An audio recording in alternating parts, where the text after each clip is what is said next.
तव्हां सभु कीअं आहियो? मां वरी हिन मंच ते पेश थी रही आहियां नई कलम नया कलाम जी आयोजिका मुस्कान बच्चानी बिलासपुर छत्तीसगढ़ मां।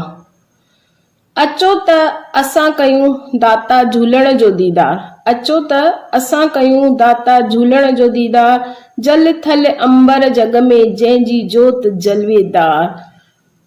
सभिनीनि खे जय झूलेलाल। असांजे कार्यक्रम जा संस्थापक प्रफुल्ल पांडे सर, जंहिंजे नालो पागल फ़क़ीरा जे नाले सां ॼाणींदा आहिनि, ऐं असांजी आयोजिका निशा अतुल्य दीदी जी, जो मां दिल सां धन्यवाद थी करियां, जंहिं असांखे इहो मंच ॾेई असांजी मातृभाषा जो खे मान सम्मान ॾिनो। मां निशा दीदी जे बारे में, निशा अतुल्य दीदी जे बारे में छा चवां। हुननि हर विधाउनि में लिखिया अथनि ऐं कई अवॉर्डनि सां नवाजो वियो आहे हिननि खे। असांजा मुख्य अतिथि श्रीमती भूमिका प्रेमानी जी, जो मां ज़ोरदार ताड़ियुनि सां स्वागत थी करियां, ऐं असांजी अध्यक्षता श्रीमती कविता मोटवानी जी, जो मां दिल सां आभार थी प्रकट कयां कि हुननि पंहिंजो कीमती समय असांखे ॾिनुनि ऐं असांजे 9 रत्न जेके 9 रस खणी करे पेश थी रहे आहिनि, उन्हनि कवि ऐं कवित्रियुनि जो बि मां ज़ोरदार ताड़ियुनि सां स्वागत करणु चाहींदमि। असांजे कवि ऐं कवित्रियुनि जो ज़ोरदार ताड़ियुनि सां स्वागत कयो। असांजे मंच जी संचालिका वीणा आडवाणी जी, वीणा आडवाणी महाराष्ट्र नागपुर मां आहिनि।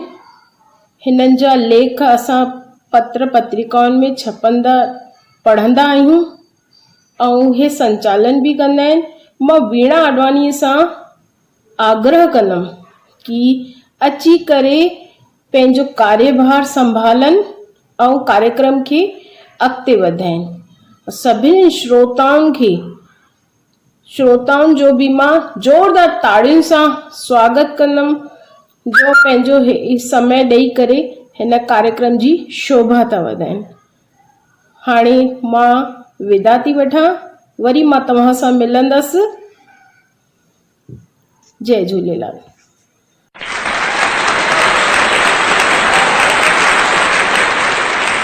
जय झूलेलाल।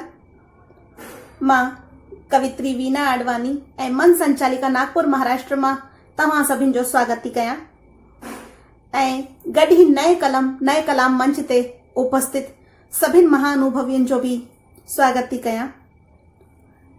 मां सभिनि खां पहिरें नए कलाम मंच जे बारे में कुझु ॿुधाइणु चाहींदमि। नए कलाम मंच जे संस्थापक आदरणीय प्रफुल्ल पांडे जन, जेके हिकिड़ा कुशल व्यवसायी खां गॾु गॾु हिकु बहितरीन लेखक भी आहिनि, जंहिं सदाई पंहिंजी कलम खां बहितरीन कविताऊं ऐं गज़ल प्रस्तुत करे सभिनि खे ओतप्रोत करे छॾियो अथनि। ऐं गॾु गॾु आदरणीय प्रफुल्ल पांडे जन, जेके साहित्य जगत में पंहिंजी निरंतर शेवा ॾींदा आया आहिनि, जंहिं घणा ई कवि ऐं कवित्रियुनि खे पंहिंजे यूट्यूब जे स्टूडियो जे माध्यम खां पंहिंजी हिकिड़ी पहचान ॾियारी अथनि ऐं सदाई नवां कार्यक्रम खणी करे ठाहे करे पंहिंजे यूट्यूब स्टूडियो जे माध्यम खां सभिनि खां जोड़ंदा रहंदा आहिनि। मां हेड़े बहितरीन व्यक्तित्व जे माण्हू आदरणीय प्रफुल्ल पांडे पागल फ़क़ीरा जन जो मंच ते स्वागत थी कयां। गॾी असांजे हिन नवरस सिंधी कवि सम्मेलन जी आयोजका आदरणीय निशा अतुल्य जी, जेकी पाण हिकिड़ी बहितरीन गृहिणी त आहे, गॾ में हिकिड़ी बहितरीन लेखिका जे रूप में भी पंहिंजी छाप सभिनि जे दिल ते छॾी आहे।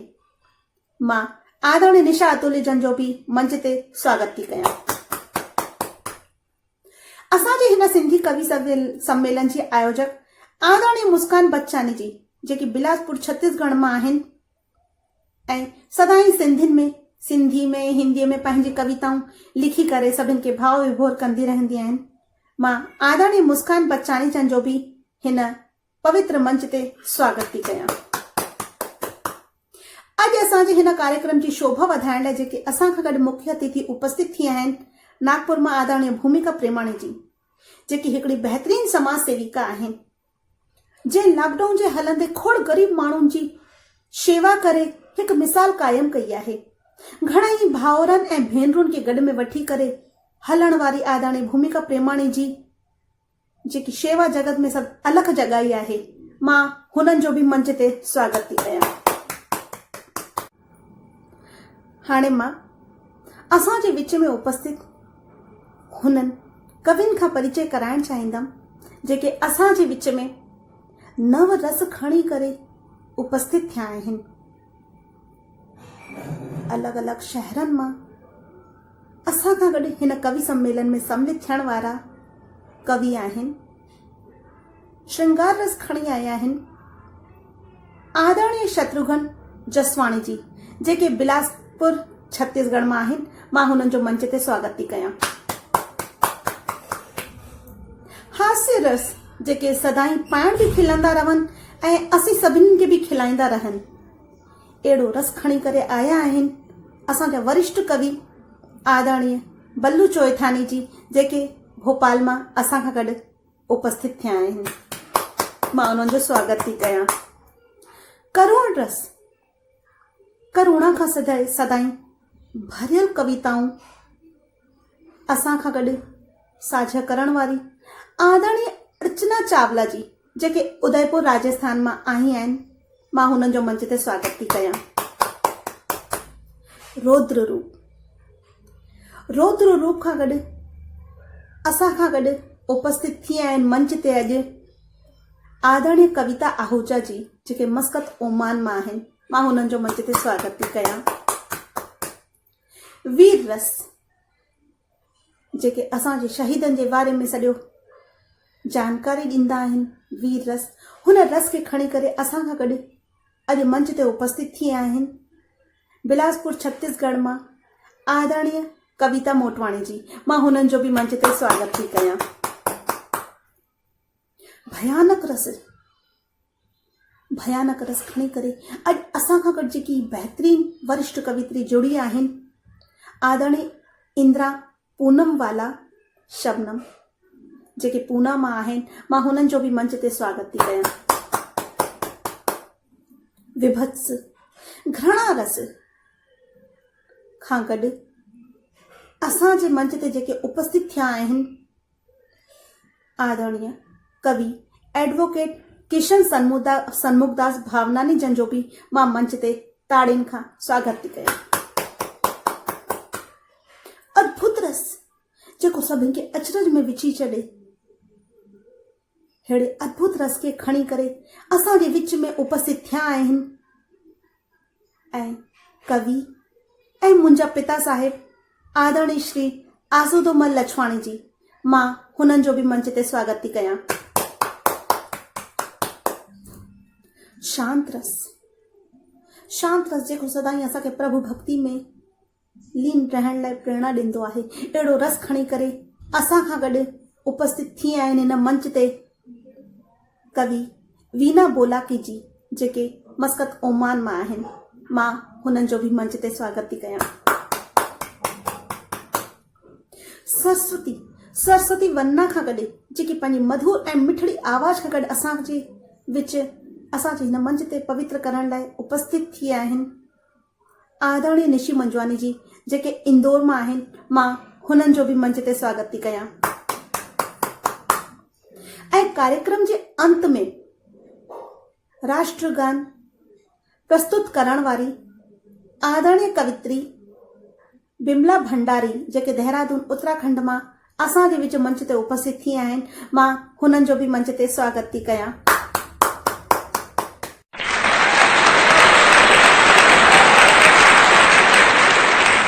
हिन कार्यक्रम जी शुरूआत खां पहिरें मां शारदे के नमन थी कयां ऐं मां शारदे जे अॻियां अलॻि थी जॻायां ऐं मां शारदे खां हीअ ई निमाणी वेनती थी कयां कि मां शारदे जी कृपा असां सभिनीनि खां गॾु ईअं ई ठही रहे। माता जे आशीर्वाद खां असां सदाई ईअं ई निरंतर प्रगति जी राह ते हलूं ऐं सच्चाई जी राह ते हलूं। जय माता दी।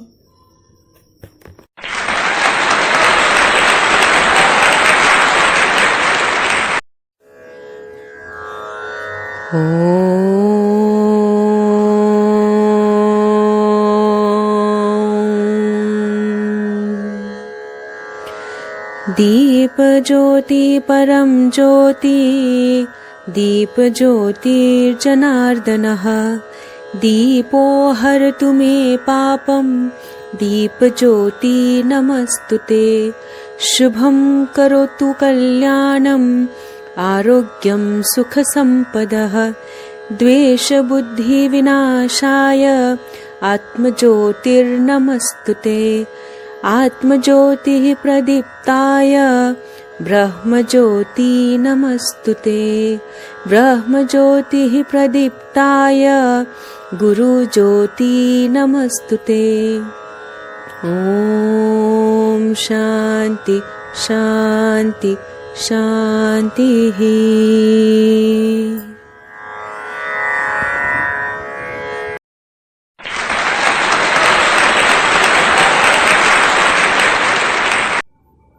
मां शारदे जे अॻियां दीप प्रज्वलित कंदे हुए मां हाणे सॾु करणु चाहींदमि, गुज़ारिश कंदमि असांजी बहितरीन कवित्री आदरणी निशी मंजवाणी जी खे कि हू अचनि ऐं पंहिंजी मिठड़ी आवाज़ में सरस्वती वंदना प्रस्तुत करणु। आदरणी निशी मंजवाणी जी, मां ज़ोरदार ताड़ियुनि खां गॾु स्वागत थी कयां।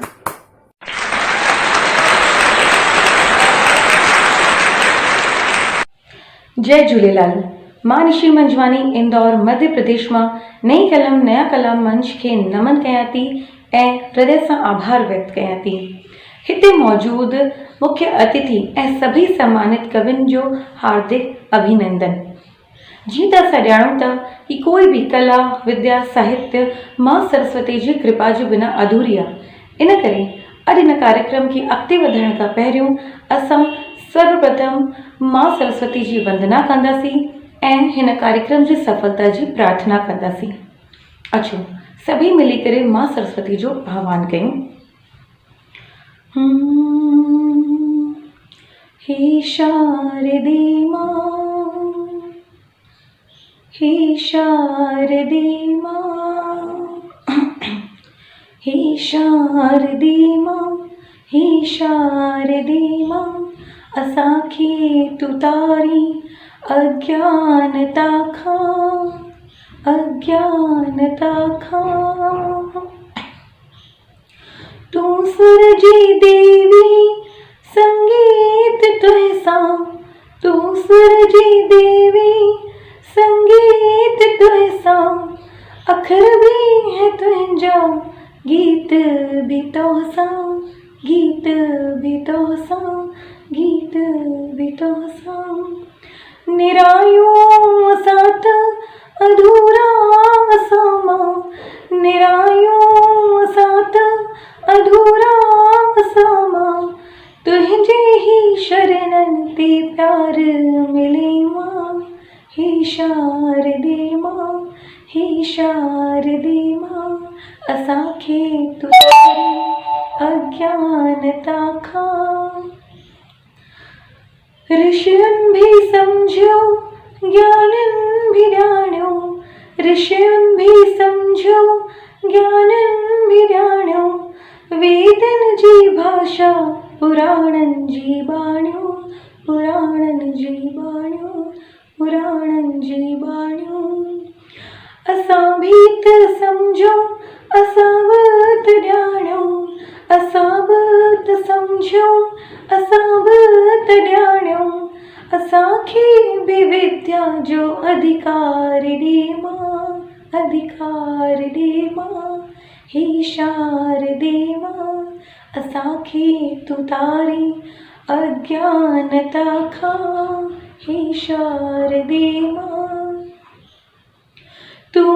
अच्छी उजड़ी चंद्र जहरी सूरत, तू अच्छी उजड़ी चंद्र जहरी सूरत, इश्क़ में अमाला कमल तुझो आसन, कमल तुझो आसन, कमल तुझो आसन।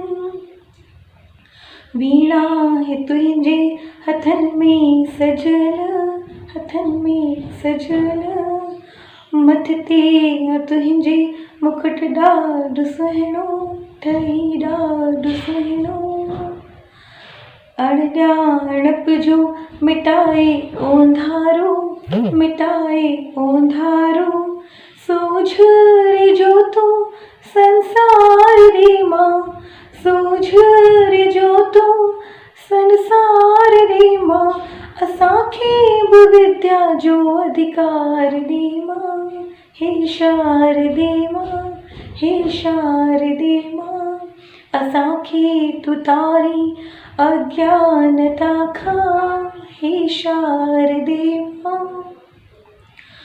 साहस धीरज हृदय में मुझे, साहस धीरज हृदय में मुझे, भरी छॾ संयम ऐं स्नेह जो वर ॾे, स्नेह जो वर ॾे, स्नेह जो वर ॾे।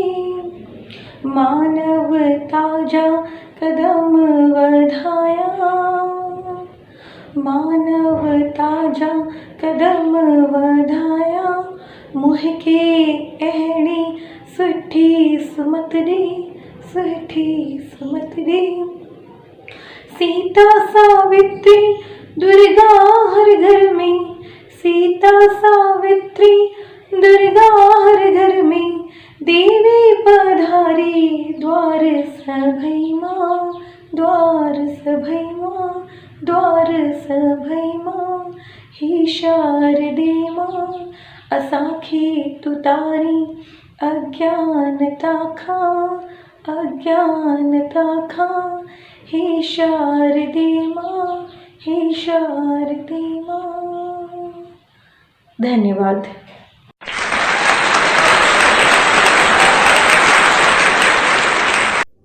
वाह निशी जी, तव्हांजी मधुर आवाज़ में सरस्वती वंदना ॿुधी करे ही मंच पवित्र थी वियो। मां शारदे जी ईअं ई तव्हां ते सदाई आसीस ठही रहे। मां माता राणी खां हीअं ई प्रार्थना कंदीमांव। हिन कार्यक्रम खे अॻिते वधाइण लाइ मां अॼु जी असांजी मुख्य अतिथि आदरणीय भूमिका प्रेमाणी जन जो मंच ते जोरदार ताड़ियुनि खां गॾु स्वागत थी कयां।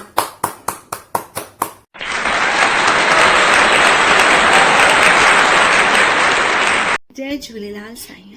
नए कलम नए कलाम खे मां भूमिका प्रेमाणी नागपुर महाराष्ट्र मां नमन थी कयां।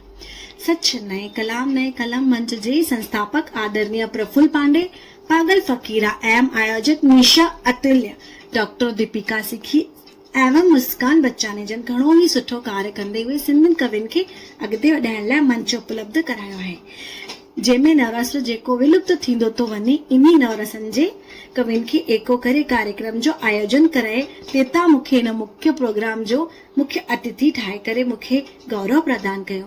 तेता मां सभिनी जी आभारी आहियां।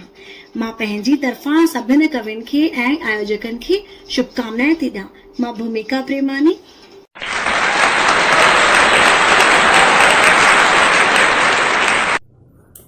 तव्हांजो दिल सां आभार आदरणीय भूमिका प्रेमाणी जी, जो तव्हां पंहिंजो एॾो क़ीमती वक़्तु कढी करे असांजे हिन नवरस कवि सम्मेलन जे कार्यक्रम में मुख्य अतिथि ठही आया आहियो ऐं हिन कार्यक्रम जी तव्हां अॼु अची करे असांजी गरिमा वधाई अथव।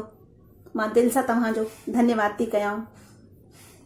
हाणे हिन कार्यक्रम खे अॻिते वधाइण लाइ असांजे हिन नवरस कवि सम्मेलन कार्यक्रम जी अध्यक्षा आदरणीय कविता मोटवाणी जन खां मां अनुमति चाहींदसि हीउ कार्यक्रम अॻिते वधाइण लाइ कि हू मूंखे अनुमति ॾियनि ताकि मां कार्यक्रम में असांजे सभी बहितरीन कवियुनि खे मंच ते सॾु करे हुननि जी कविताउनि खां गॾु असां सभई भाव विभोर थियूं। आदरणीय दीदी जी, मूंखे अनुमति ॾियो तव्हां।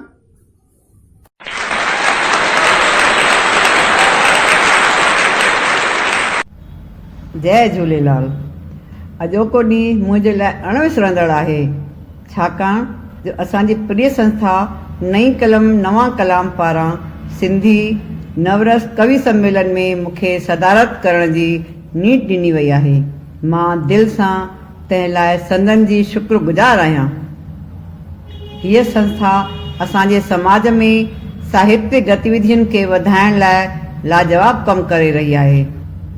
तंहिंजे लाइ संस्था वाधाइण जी पात्र आहे ऐं आउं उमेद थी करियां त अॻिते पिणु अहिड़ा कार्यक्रम आयोजन कंदा रहंदा जंहिंसां समाज ऐं असांजी प्रिय सिंधी ॿोली खे वाधारो मिलंदो।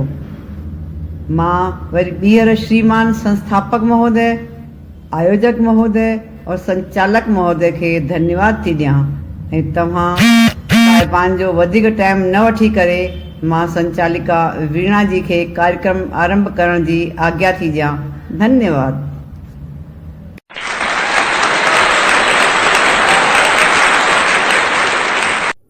तव्हांजो कोटि कोटि धन्यवाद दीदी।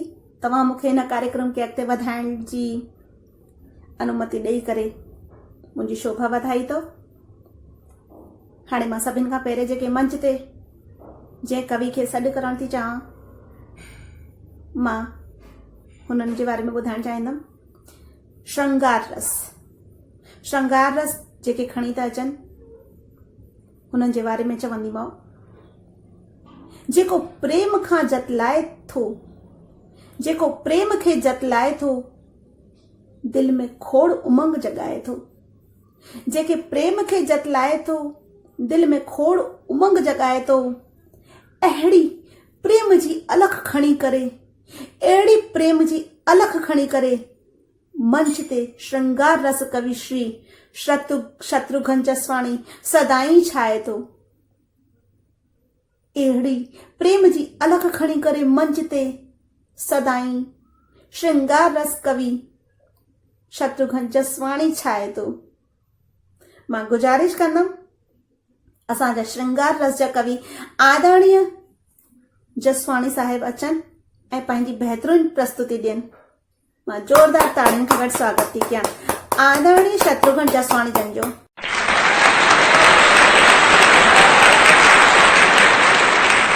मां शत्रुघ्न जसवाणी बिलासपुर छत्तीसगढ़ मां श्रृंगार रस जी रचना खणी आयो आहियां। कविता सां गॾु कुझु मुक्तक बि आहिनि। पहिरियों मुक्तक आहे त कविता मां लिखणु वेठुसि। कविता मां लिखणु वेठुसि पर कलम कागर ते लिखियो, प्यार प्रीत इश्क मोहब्बत लगन सुकून साह उल्फत। कविता मां लिखणु वेठुसि पर कलम कागर ते लिखियो, प्यार प्रीत इश्क मोहब्बत लगन सुकून साह उल्फत। दिल मां आवाज़ आई, दिल मां आवाज़ आई, छो तो एतिरा लफ़्ज़ लिखी, छो तो एॾी महिनत करी। मां सभु लफ़्ज़ मिटाए छॾिया, मूं लिखियो तुंहिंजो नालो। अंग अंग ते ॻह था चिमकनि, कन दिल खे घायल। अंग अंग ते ॻह था चिमकनि, कन दिल खे घायल। तुंहिंजे रूप जो ओ सजनी जग सजो ई कायल। अंग अंग ते ॻह था चिमकनि, कन दिल खे घायल। तुंहिंजे रूप जो ओ सजनी जग सजो घायल कायल। बिंदी नथनी झुमका चूड़ी, बिंदी नथनी झुमका चूड़ी मुंडरी हार सब कुछ आहे। बिंदी नथनी झुमका चूड़ी मुंडरी हार सब कुछ आहे। हिक कमी आ, अच ओरियां पूरी करियां, पारायां पेर में पायल। अंग अंग ते ॻह था चिमकनि, अंग अंग ते ॻह था चिमकनि, कन दिल खे घायल। तुंहिंजे रूप जो ओ सजनी जग सजो कायल, जग सजो कायल। ये कविता सांवरो मुख नेण नशो चपन ते प्यारी मुस्कान। सांवरो मुख नेण नशो चपन ते प्यारी मुस्कान। चेल सन्हड़ी वल वांगुर, चेल सन्हड़ी वल वांगुर रुख ते अभिमान। गिलंता गाढ़ो रत गड़े, गिलंता गाढ़ो रत गड़े जिए उड़े रंग गुलाल। धीरे धीरे कदम हलन, गिलंता गाढ़ो रत गड़े जिए उड़े रंग गुलाल। धीरे धीरे कदम हलन, धीरे धीरे कदम हलन गज गामनी चाल। ऐं वचन बोल, वचन निकरन मिठड़ा सुर, वचन निकरन मिठड़ा सुर। बोल पे अमर अभिराम, वचन निकरन मिठड़ा सुर, वचन निकरन मिठड़ा सुर। बोल भी अमर अभिराम। कुदरती आरूप सी, कुदरती आरूप सी जिए पवित्र चारो धाम। कुदरती आरूप सी जिए पवित्र चारो धाम। ऐं मोहिंदड़ रूप में, मोहिंदड़ रूप में, मोहिंदड़ रूप में ज़रूरी नाहे सिंगार। मोहिंदड़ रूप में ज़रूरी नाहे सिंगार। प्रेम प्यार सां रखजे सूंह जो ही संसार। मोहिंदड़ रूप में ज़रूरी नाहे सिंगार। प्रेम प्यार सां रखजे सूंह जो ही संसार। ऐं केस माना वार, केस हिन या रात कारी, केस हिन या रात कारी। मुखड़े ते प्रभात प्यारी, केस हिन या रात कारी। मुखड़े ते प्रभात प्यारी। कमल चपन ते टिड़िया शाद, कमल चपन ते टिड़िया शाद। सागर अखियुन आबाद। नैन नक्स, नैन नक्सवा चंद्र तारन भरियो उभ। नैन नक्सवा चंद्र तारन भरियो उभ। नैन नक्सवा चंद्र तारन भरियो उभ। रंग रंगीले लिबास में, रंग रंगीले लिबास में देवी लथिया खुद। रंग रंगीले लिबास में देवी लथिया खुद। सांवरो मुख नेण नशो चपन ते प्यारी मुस्कान। चेल सन्हड़ी वल वांगुर रुख ते अभिमान। रुख ते अभिमान, रुख ते अभिमान।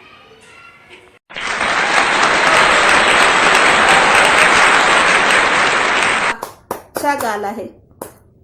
आदरणीय शत्रुघ्न जसवाणी जी, तव्हां त सभिनि खे प्रेम रस में ई रंगे छॾियो आहे।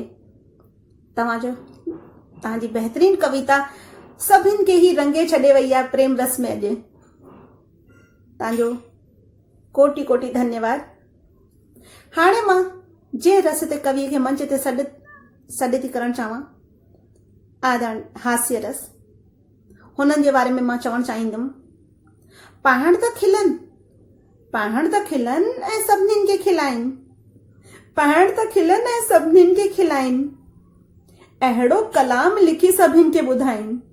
पहाड़ त खिलनि ऐं सभिनीनि खे खिलाइनि। अहिड़ो कलाम लिखी सभिनि खे ॿुधाइण। रोके न रोके सघूं असीं पंहिंजी खिल। रोके न रोके सघूं असीं सभी पंहिंजी खिल। ईअं ई त मिलिया, ईअं ई त मिलिया असां सभिनि जा खिलंदे खिलंदे दिल। ईअं ई त मिलिया असां सभिनि जा खिलंदे खिलंदे दिल। मां हाणे मंच ते स्वागत थी कयां असांजे विच में उपस्थित हास्य कवि आदरणीय बल्लू चोइथानी जन जो।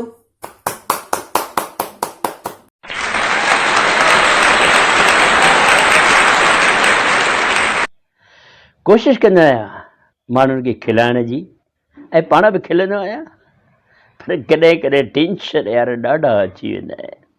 वॾो टेंशन अथव अॼुकल्ह बिलनि भरण जो। हिकु बिल भरी कोन था, ठगा मथां ॿियो बिल थो अचे, ॿियो भरी कोन, ठगा टियों बिल थो अचे। बिल ई बिल, बिल ई बिल। खाधे जो ख़र्चु एतिरो कोन्हे, बिलनि जो ख़र्चु वधी वियो आहे। बिल मथां बिल, बिल मथां बिल। ॼण थियो आहे भारी। नोट ई नोट ॾेई थकियासीं, बिलनि बाहि ॿारी। बिल मथां बिल, बिल मथां बिल। ॼण थियो आहे भारी।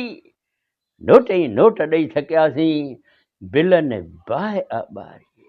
अड़े थधि पवे या बर्फ़ किरे, तूं सवड़ फिटी कर लाहे, खणो हथ में बिल बिजलीअ जो, छॾींदी पघर वहाए।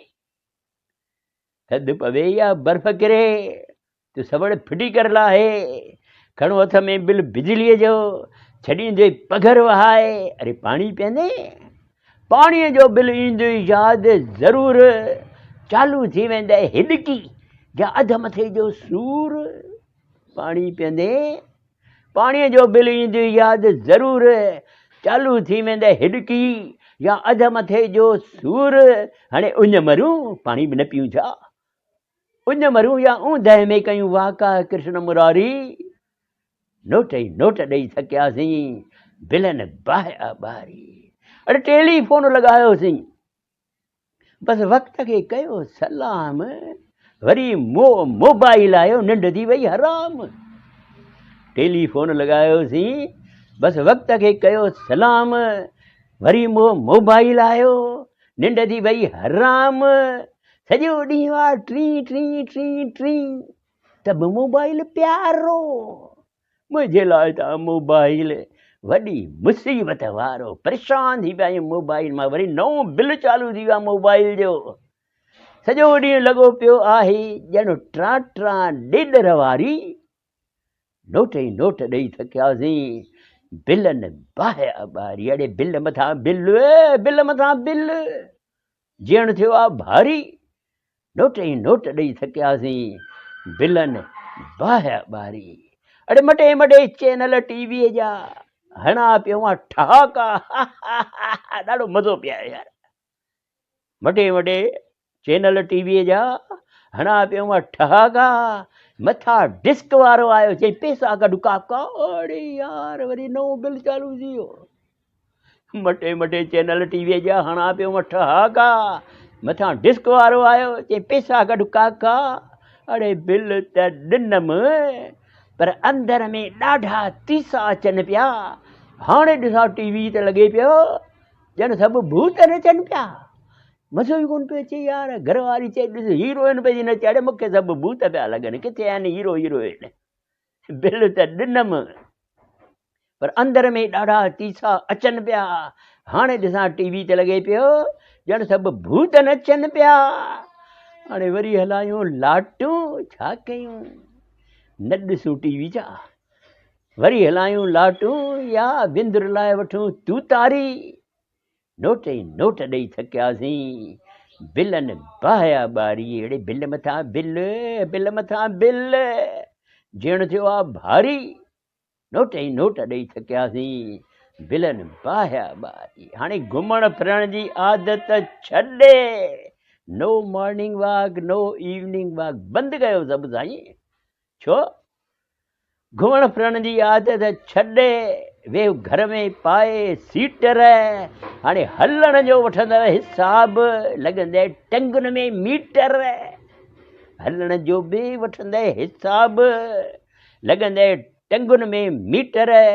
ॾिसजांइ अॻिते खणणो पवंदे साहु बि ॻणे ॻणे।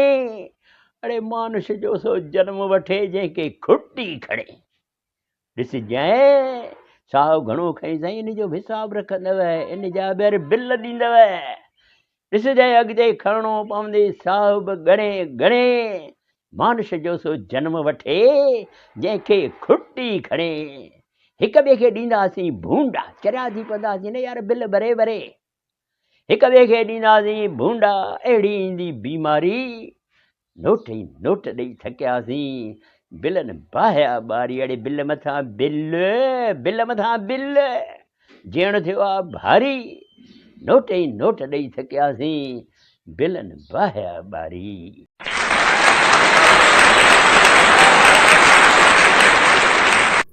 वाह आदरणीय बल्लू चोइथाणी जी, तव्हांजी कविता त असां सभिनि खे खिलाए करे पेट में जीअं त सूरी करे छॾियईं। तव्हांजी बहितरीन कविता लाइ तव्हांजो मां धन्यवाद थी कयां। तव्हां एॾे ईअं ई सदाईं खिलो ऐं सभिनि खे खिलाईंदा रहियो, हीअ ई आशा थी कयां। हाणे मां जंहिंखे मंच ते सॾु करण थी चाहियां, बहितरीन कवित्री जेके असां खां गॾु करोड़ रस खां गॾु प्रस्तुत थी आहिनि, मां हुननि जे बारे में चवणु चाहींदमि। दिल में करुणा जो सागर, दिल में करुणा जो सागर, दया खां भरियल अथस दिल जी गागर। दिल में करुणा जो सागर ऐं दिल में ही भरल अथस दया जो गागर। सुहिणो रूप ऐं अलौकिक नगर मां, सुहिणो रूप ऐं अलौकिक नगर मां दिल में फैलाए थी सदाईं करुणा जी चादर। दिल में फैलाए थी सदाईं करुणा जी चादर। मां गुजारिश कयां थी उदयपुर मां असांजे विच में उपस्थित कवित्री आदरणीय अर्चना चावला जी खां कि हू पंहिंजी बहितरीन प्रस्तुति खां गॾु हिन मंच ते अचनि। मां ज़ोरदार ताड़ियुनि सां गॾु स्वागत थी कयां आदरणीय अर्चना चावला जन जो।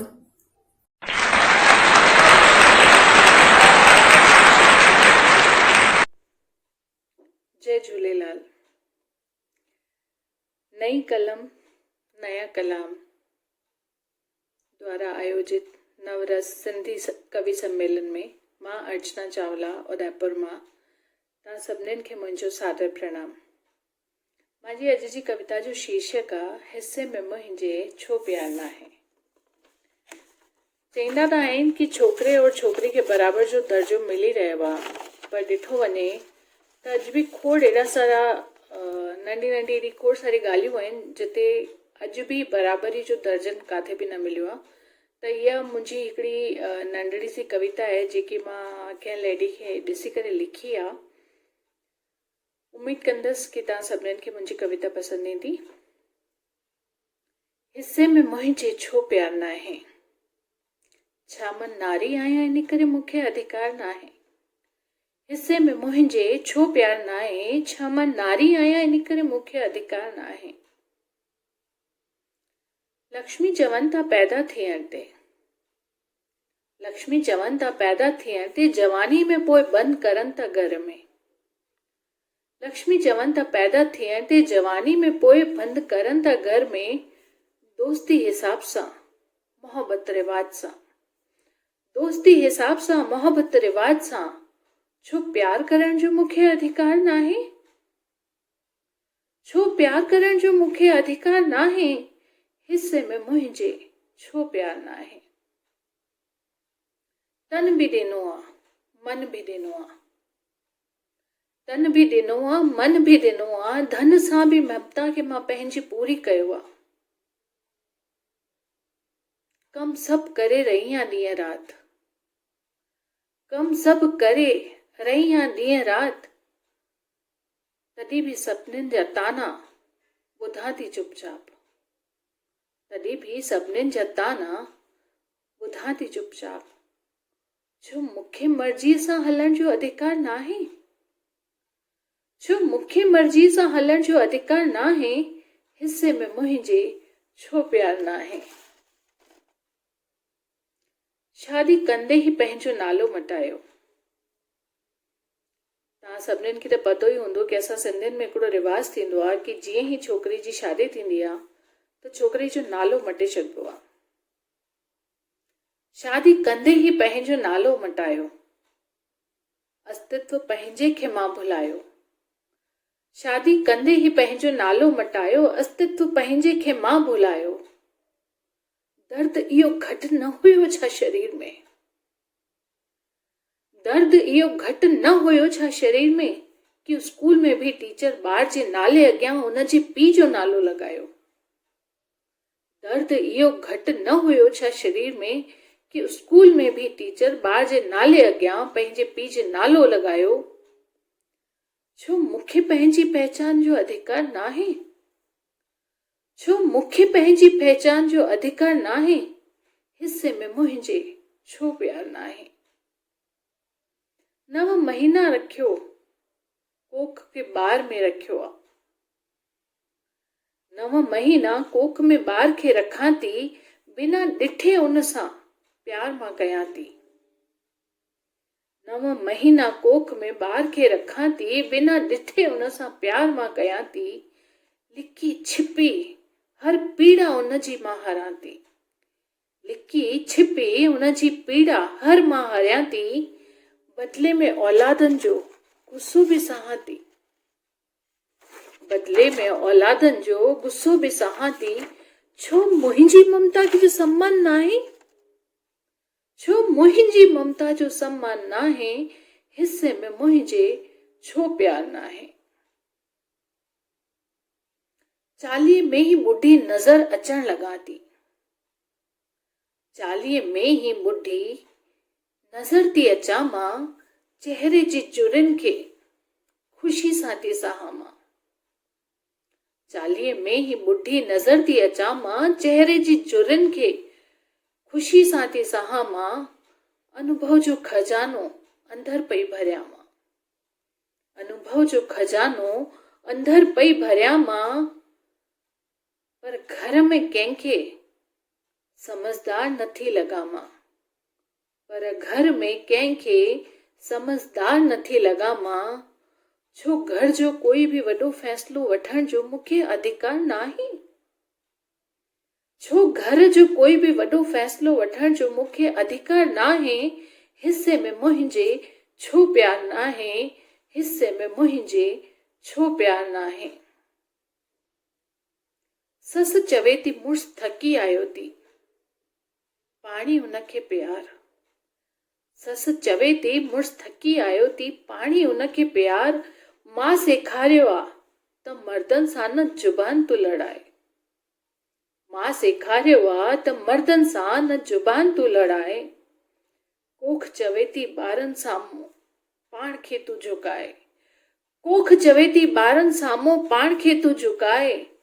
माला बणाए मोती मोती करे पिरोया जेके रिश्ता। माला बणाए मोती मोती करे पिरोया जेके रिश्ता। छो अॼु मुंहिंजे ही अस्तित्व जो कोई मोल नाहे? छो अॼु मुंहिंजे ही अस्तित्व जो कोई मोल नाहे? हिस्से में मुंहिंजे छो प्यार नाहे? मुट्ठी बंदि रखे उॾण सेखारियो मां सबखे। मुट्ठी बंदि रखे उॾण सेखारियो मां सबखे। मोह ऐं ममता जो पंहिंजो ही क़त्ल करायो। मोह ऐं प्यार जो पंहिंजे ही मां क़त्ल करायो। हर ख्वाहिश पूरी करण लाइ सभिनीनि जी दाव ते मां पाण खे लॻायो। हर ख्वाहिश पूरी करण लाइ सभिनीनि जी दाव ते मां पाण खे लॻायो। ॾिसो न अॼु उहो ही लाल मूंखे वृद्धाश्रम छॾे आयो। ॾिसो न अॼु उहो ही लाल मूंखे वृद्धाश्रम छॾे आयो। अॼु वरी मुंहिंजी ही परवरिश ते छो सवाल आहे? अॼु मुंहिंजी ही परवरिश ते वरी छो सवाल आहे? हिस्से में मुंहिंजे छो प्यार नाहे? हिस्से में मुंहिंजे छो प्यार नाहे? लख लख थोड़ा तव्हां सभिनी जो आभार। धन्यवाद।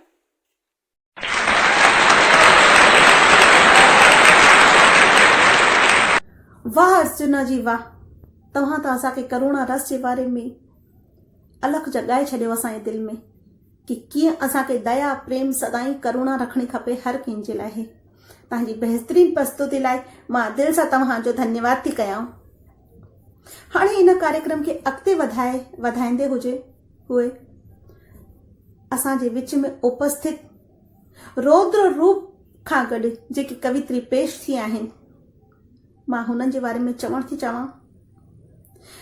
जगत में फैलियल आहे अत्याचार। जगत में फैलियल आहे अत्याचार। माण्हू चवनि असांखे छा सरोकार। जगत में फैलियल आहे खोड़ अत्याचार। माण्हू चवनि था असांखे छा सरोकार, पर गुस्से में भरियल असांजी कविता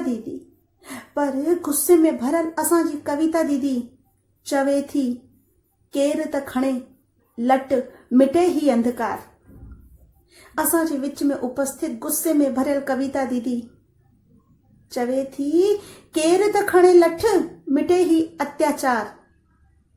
मां गुजारिश थी कयां असांजे विच मां मस्कत ओमान में जुड़ियल आदरणीय उपस्थित आदरणीय कविता आहूजा जन जो कि हू अचन ऐं पंहिंजी बहितरीन प्रस्तुति ॾियनि। आदरणीय कविता आहूजा जन जो मां जोरदार ताड़ियुनि सां गॾु स्वागत थी कयां।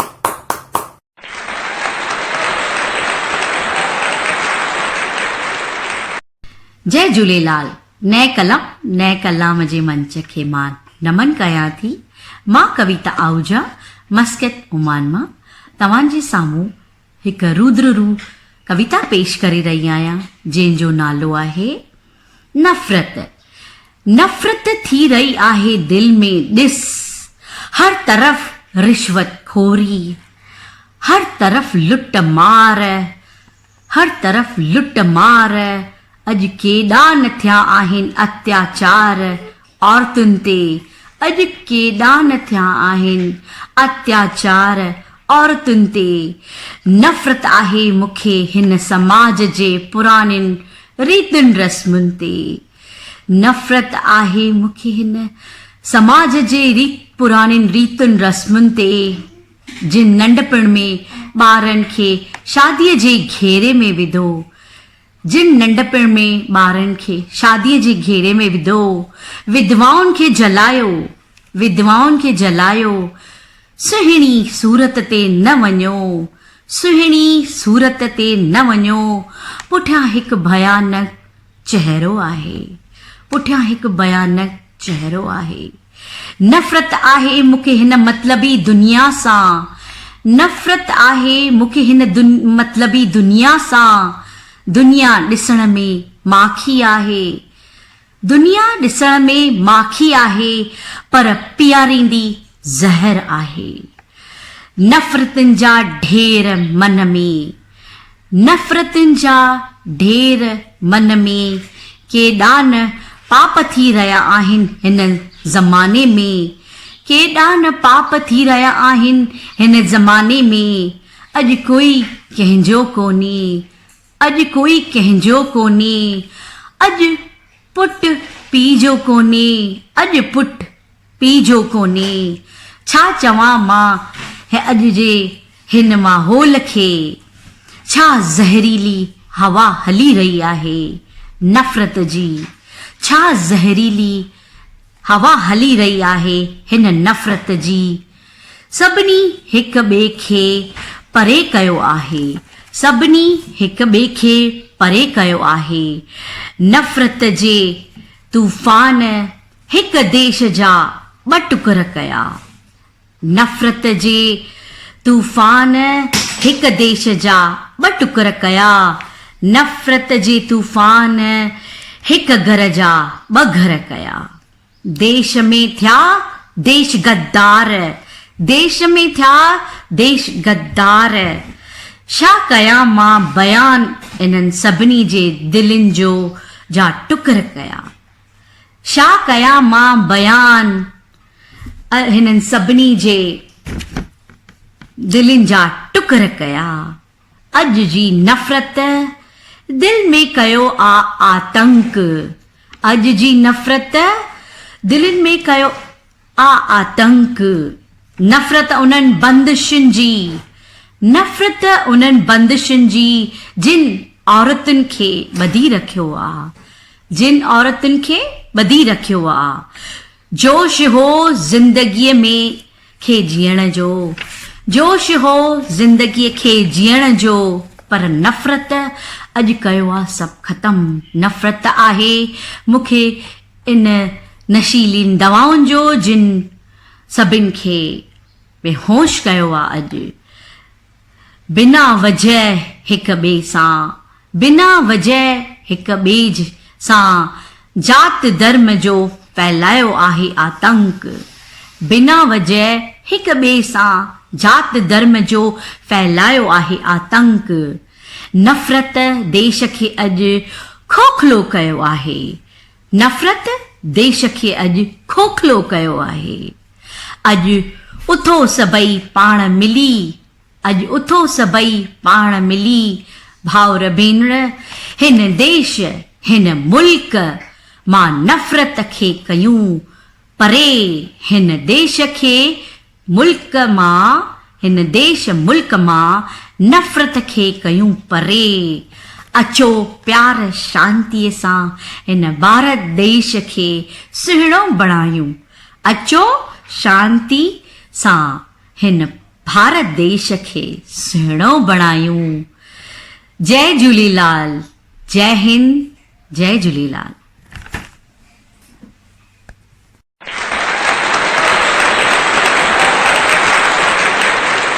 वाह कविता दीदी वाह। तव्हां त असांखे कीअं शिक्षा ॾिनी आहे कि कीअं समाज में पाण खे भ्रष्टाचार खे परे करणो आहे। ऐं तव्हांजी बिल्कुलु वाजिबु आहे तव्हांजो गुस्सो बि पंहिंजी जॻह ते। मां तव्हांजी बहितरीन प्रस्तुति लाइ तव्हांखे धन्यवाद थी कयां दिलि सां। हाणे मां हिन कार्यक्रम खे अॻिते वधाईंदे हुजे वीर रस लाइ असांजे विच में जेकी बहितरीन कवित्री प्रस्तुत थी आहे उन्हनि जे बारे में चवणु चाहींदमि। भुली वियासीं, भुली विया आहिनि माण्हू हुननि वीरनि जी कुर्बानीअ खे। भुली विया आहिनि माण्हू उन्हनि वीरनि जी कुर्बानीनि खे, जंहिंजे करे देश आज़ाद थियो, जंहिंजे करे देश आज़ाद थियो। नमन कयां थी मां ही हुननि बलिदानियुनि खे, नमन कयां थी मां ही हुननि बलिदानियुनि खे। मां गुज़ारिश थी कयां असांजे विच में जेकी वीर रस खणी करे कवित्री उपस्थित थिया आहिनि, असांजे कार्यक्रम जी अध्यक्षा आदरणीय कविता मोटवाणी जन खे कि हू अचनि ऐं पंहिंजी बहितरीन प्रस्तुति ॾेई करे असांजे हिन मंच खे वीर रस खां ओतप्रोत करे छॾनि। आदरणीय कविता मोटवाणी दीदी जी।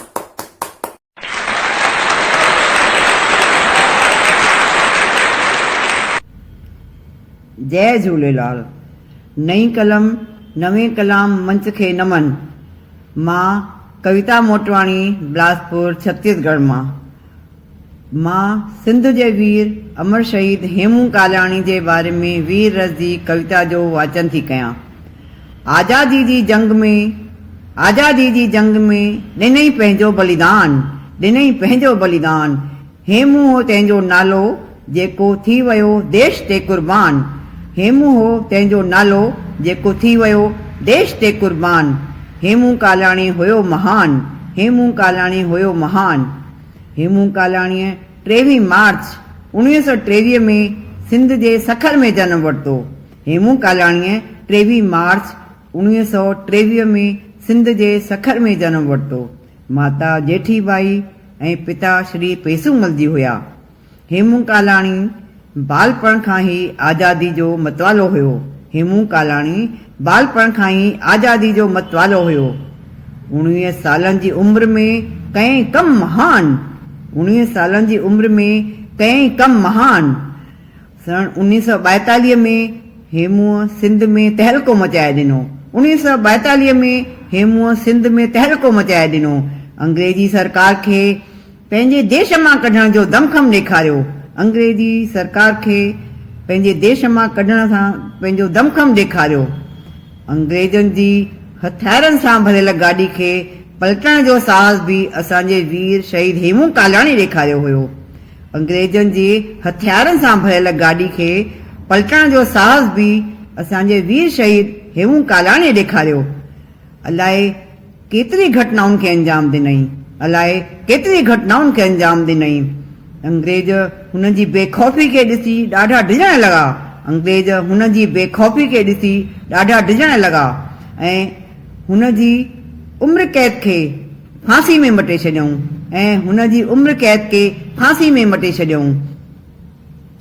हेमू खिलंदे खिलंदे पी वियो शहादत जो जाम। हेमू खिलंदे खिलंदे पी वियो शहादत जो जाम।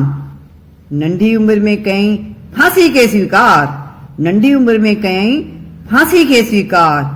फांसी खां पहिरीं अंग्रेजनि पुछियसि पंहिंजी आख़िरी इच्छा ॿुधाए।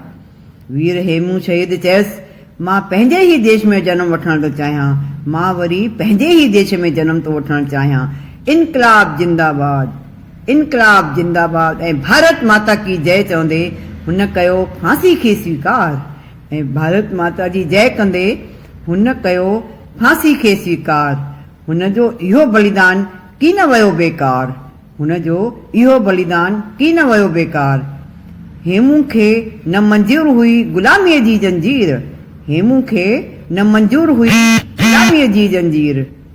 बलिदान पंहिंजो ॾेई करे बणियो सिंध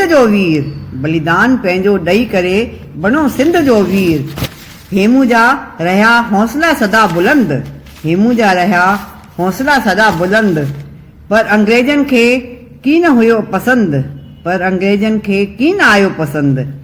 जुल्म अंग्रेजनि जा सही न वेठो हू चुपचाप। हुन नेस्त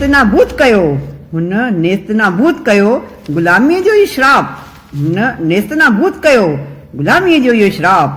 हेमूअ जे अखियुनि में न हुयो कोई मौत जो ख़ौफ़। अंग्रेजनि खे हुयो बस इहो ई अफ़सोस। अंग्रेजनि हिन वीर शहीद ते कया ज़ुल्म की चार। पर हुननि जे अॻियां हेमू न बदिलिया पंहिंजा वीचार। हेमू सिंधी सपूत हुयो ऐं हुयो क्रांतिवीर।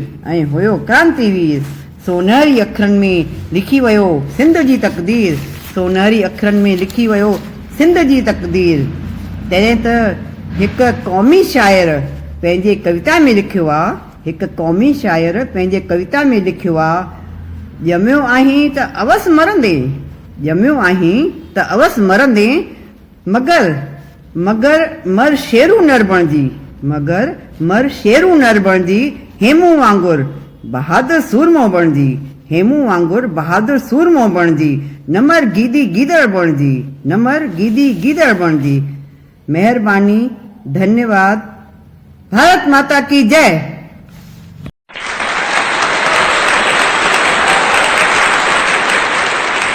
वाह कविता दीदी, तव्हां त असांखे भावुक करे छॾियो। शहीदनि खे नमन कंदे हुजे तव्हांजी बहितरीन कविता जी प्रस्तुति लाइ मां तव्हांजो धन्यवाद थी कयां। हाणे असांजे विच में जेके भयानक रस खां गॾु कवित्री पेश थी आहिनि, मां हुननि जे बारे में चवणु चाहींदीमांव। भव खां कॾहिं न डजो, भव खां कॾहिं न डको, भव खां कॾहिं न डको, सीनो ताने हरदम वधो। भव खां कॾहिं न डको, सीनो ताने हरदम वधो। सफलता जी सीढ़ीअ ते तॾहिं त पंहिंजो नालो कमाए मिलंदो फतह। सफलता जी सीढ़ीअ ते तॾहिं त नालो कमाए मिलंदी फतह। मां हाणे मंच ते गुज़ारिश थी कयां, असांजे विच में उपस्थित भयानक रस खां गॾु आदरणीय कवित्री इंदिरा पूनावाला शबनम, जेके पूना मां असां खां गॾु मंच ते उपस्थित थी आहिनि, मां हुननि जो ज़ोरदार ताड़ियुनि खां गॾु स्वागत थी कयां कि हू मंच ते अचनि ऐं पंहिंजी बहितरीन प्रस्तुति ॾियनि। आदरणीय इंदिरा पूनावाला शबनम जी।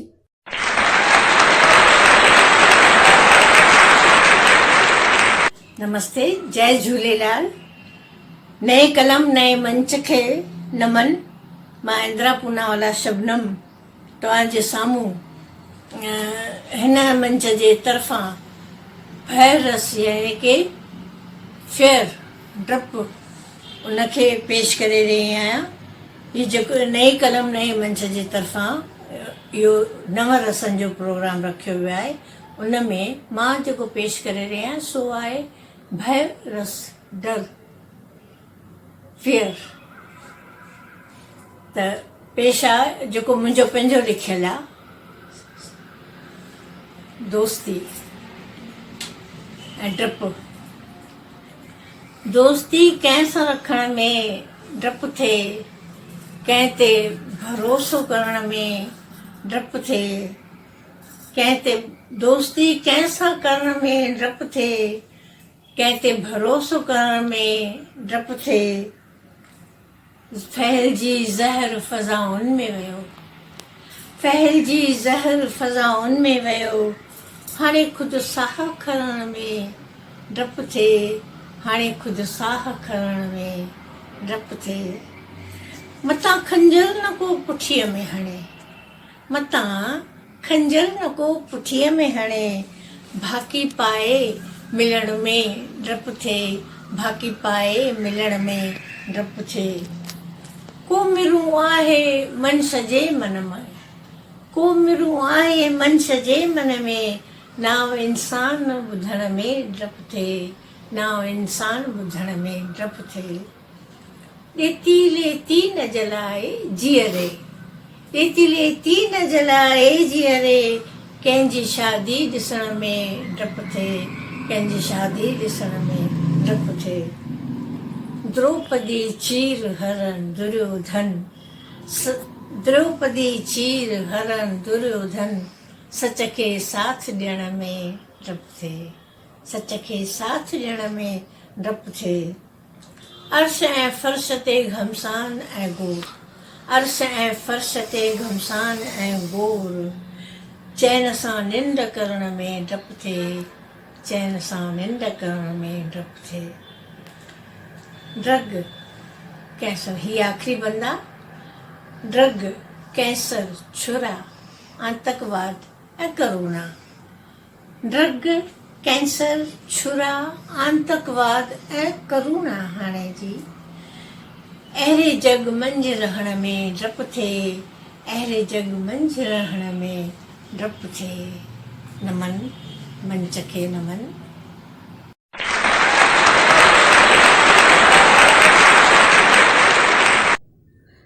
वाह इंदिरा जी, तव्हांजी ॾिनल कविता जी शिक्षा जे अॻियां असां नमन था कयूं ऐं असां बि भाव जे अॻियां कॾहिं मथो न झुकाईंदासीं, कोशिश कंदासीं। मां तव्हांजो दिलि सां धन्यवाद थी कयां ऐं हिन कार्यक्रम खे अॻिते वधाईंदे हुए असांजे विच में उपस्थित थिया आहिनि विभत्स रस खां गॾु जेके कवि, मां हुननि जे बारे में चवणु चाहींदुमांव। किरभ करे आतंक सां, किरभ करे आतंक सां, किरभ करे अत्याचारनि खां, किरभ करे आतंक सां, किरभ करे अत्याचारनि खां, सदाई सत्य राह ते हले, सदाई सत्य राह ते हले, शिक्षा तो ॾे सदाई, शिक्षा तो ॾे सदाई, रहो सभई मिली भाईचारे सां, रहो सभई मिली भाईचारे सां। मां हिननि पंक्तियुनि खां गॾु मंच ते गुज़ारिश कंदमि असांजे विच में उपस्थित आदरणीय कवि किशन सन्मुखदास भावनानी जन खे कि हू अचनि ऐं पंहिंजी बहितरीन प्रस्तुति ॾियनि। आदरणीय एडवोकेट किशन सन्मुखदास भावनानी जी, मां हुननि जो जोरदार ताड़ियुनि खां गॾु मंच ते स्वागत थी कयां।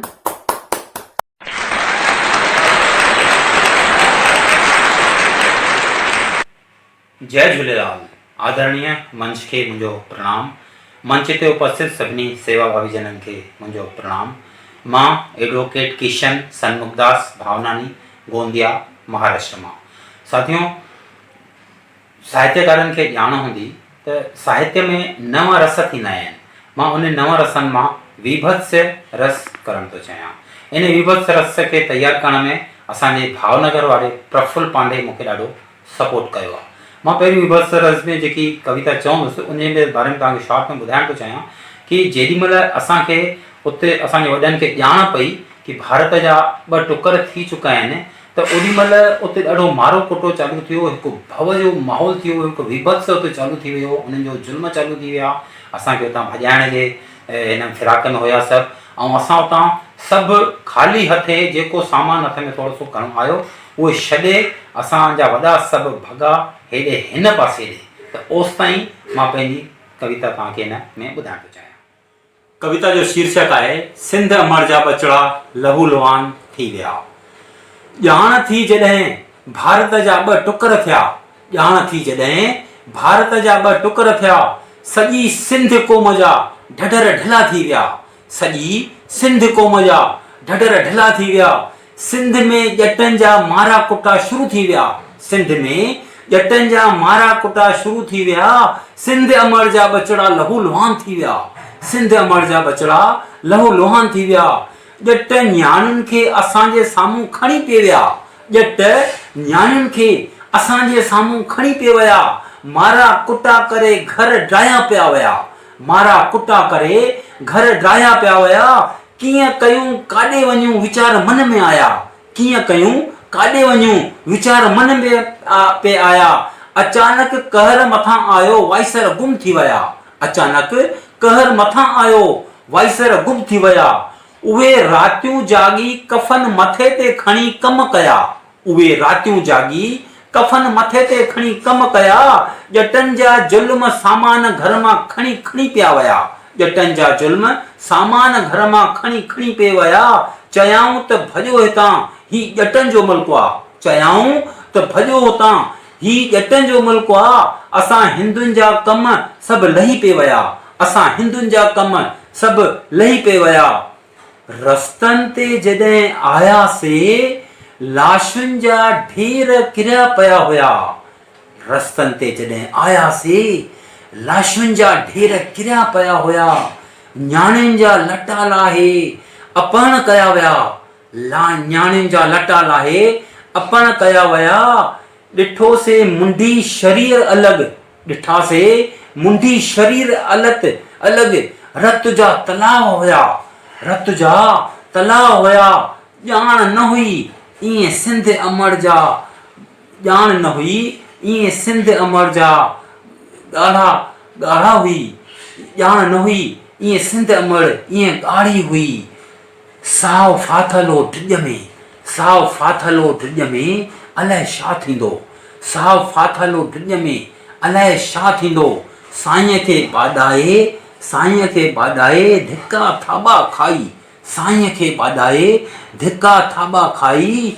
पूरे परिवार खे साण वठी, पूरे परिवार खे साण वठी ख़ाली हथे, पूरे परिवार खे साण वठी ख़ाली हथे हिक नए मुल्क में सभई आया, हिक नए मुल्क में सभई आया, हिक नए मुल्क में सभई आया, हिक नए मुल्क में सभई आया।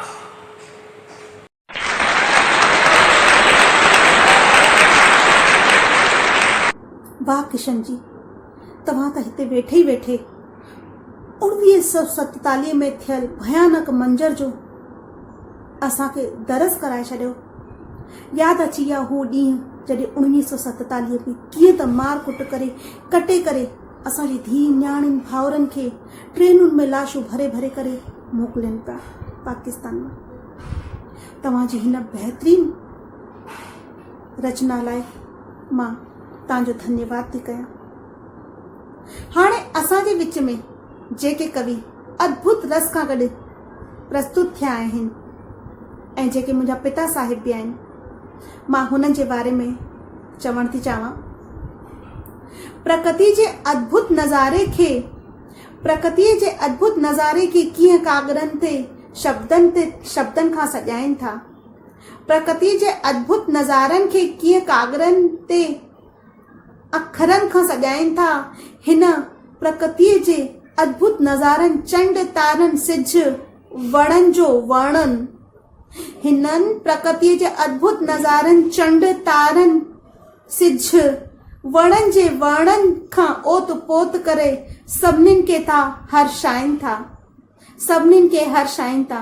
मां गुज़ारिश थी कयां मुंहिंजा पिता साहिब ऐं आदरणीय कवि श्री आसूदम्मा लछवाणी जन खे कि हू मंच ते पंहिंजी बहितरीन प्रस्तुति करन मां जोरदार ताड़ियुनि खां स्वागत थी कयां आदरणीय श्री आसुदोम लखवाणी जन जो।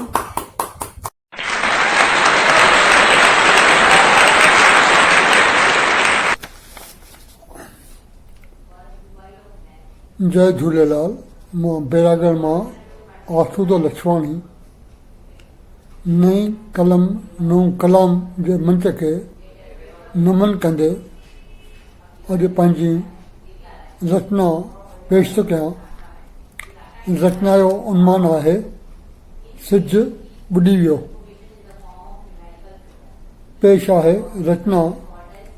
सिज जे उभरंदे ई मंदिरनि जी घंटियुनि, मस्जिदुनि जी अजानुनि, गुरुद्वारनि जी गुरबाणियुनि, गिरजाघर जी प्रार्थनाउनि जी ईंदड़ आवाज़ुनि, झिरकियुनि जी चूचूं, कोयल जी मिठी कूकू, कुकड़ जी बांगुनि, हवा जे सुंदर झोंकनि, नंदियुनि जी वहिकरनि, नचंदी कुॾंदी छोलियुनि, जवान नींगरनि जे मिठनि टहिकनि,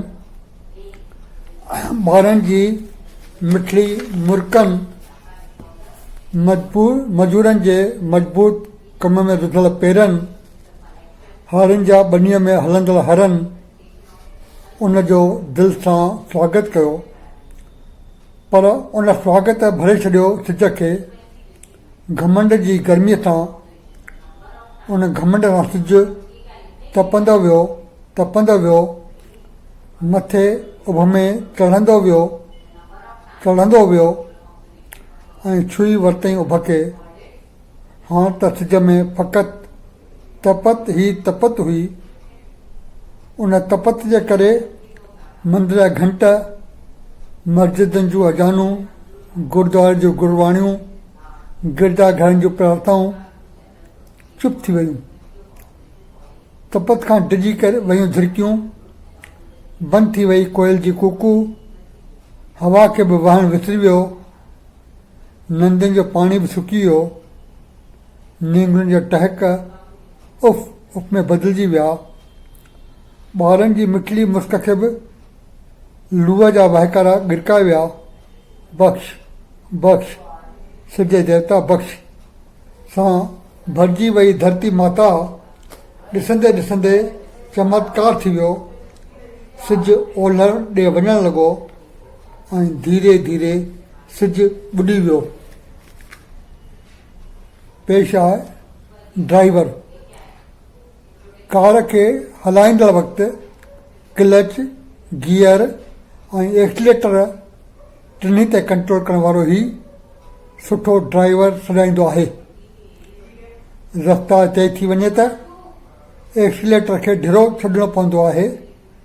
टाइम ते क्लच खे दॿाए गियर मटिणो पवंदो आहे। रस्ते ते बि पुख़्ती नज़र रखे स्टीयरिंग खे बि संभालणो पवंदो आहे। ज़िंदगीअ कार खे बि हलाइण वास्ते इहे टई ज़रूरी आहिनि। ज़िंदगीअ रफ़्तार तेज़ हुजे त भावनाउनि जे एक्सीलेटर खे ढिरो छॾणु घुरिजे। लाहियूं चाढ़ियूं अचनि त सोच जी क्लिक खे दॿाए दिलि जे गियर खे बदिलिजे। अखियुनि खे परते ताईं ॾिसणु घुरिजे। दिमाग़ जी स्टीयरिंग खे घुमाए ख़तरे जे खॾनि खां पासीरो करे कढिजी वञे, तॾहिं असांखे अदल पंहिंजे परावनि जी वाह मिलंदी। कुता वधीक पसंदि आहिनि। अॼु इंसाननि खां वधीक कुता पसंदीदा आहिनि। कुता जेके पुछ लोॾींदा आहिनि, कुता जेके पेर चटींदा आहिनि, कुता जेके भॼाइण खां पोइ बि पेरनि में लेथड़ियूं पाईंदा आहिनि, कुता जेके मार खाइण खां पोइ बि वफ़ादारी निभाईंदा आहिनि। कुता इन करे पसंदीदा आहिनि, हू कॾहिं न कोन चवंदा आहिनि ऐं न ॿुधण जो मांदो सभ में कोन हूंदो आहे। पर इंसान त कॾहिं कॾहिं न बि चई सघंदो आहे। जे इंसान न चवे त हू इंसान ई करो। इंसान वटि अकुल आहे, इंसान वटि विवेक आहे ऐं आत्मविश्वास करे हू कॾहिं कॾहिं न बि चई सघंदो आहे। पर शायदि तव्हां ख़बर कोन्हे, कॾहिं कॾहिं लाड़ में अची करे या कॾहिं गुस्से में अची करे उहो ई कुतो जेको पुछ लोॾींदो हो, जेको पेर छिटींदो हो, जेको पेरनि में किरी पवंदो हो, जंहिंखे वफ़ादार सम्झंदा हुआ, उहो ई कुतो चक पाईंदो आहे ऐं पोइ लॻाइणा पवंदा आहिनि पेट में इंजेक्शन। पर तंहिंखां पोइ बि कॾहिं कॾहिं जिन खे कुतो चक पाईंदो आहे उहे ख़ुदि बि भौंकी भौंकी कुते खां बि पूरी मौत मरंदा आहिनि। धन्यवाद।